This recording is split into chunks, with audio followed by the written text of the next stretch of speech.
నీటి మీద AP CM Chandrababu మాయమాటలు చెబుతున్నారని మాజీ మంత్రి జగదీష్ రెడ్డి విమర్శించారు. గోదావరి, కావేరీ నదుల అనుసంధానం అంటూ ఆయన కుట్ర చేస్తున్నారని ఆరోపించారు.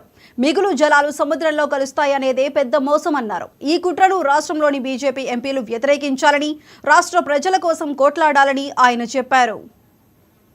కావేరీ లింక్ అని మాట్లాడుతున్నారు ఇవాళ చంద్రబాబు నాయుడు గారు. ఇది పెద్ద మోసము.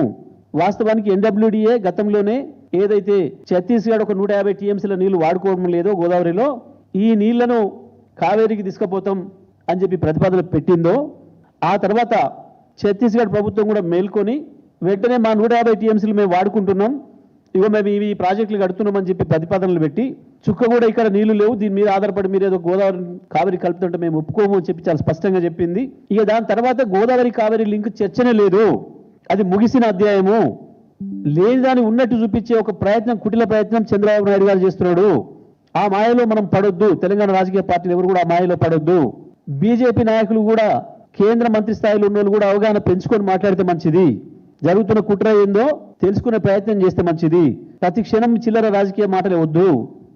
చాలా స్పష్టంగా కేంద్ర ప్రభుత్వం వాళ్ళే ఉన్నప్పటికీ, బీజేపీ పార్టీనే ఉన్నప్పటికీ ఛత్తీస్గఢ్లో కూడా వాళ్ళు క్షణం కూడా లేట్ చేయకుండా ఇదేదో మనకు ప్రమాదం జరుగుతుంది గోదావరి కావేరీ లింక్తో అని చెప్పి వెంటనే మేల్కొని, ఒక్క సుక్క కూడా నీళ్ళు లేవు మా దగ్గర, 150 టీఎంసీలు మేము వాడేసుకుంటున్నాం, ఇగో ఈ ప్రాజెక్టులు మేము కట్టుకుంటున్నాం అని చెప్పి ప్రతిపాదనలు పంపినరు.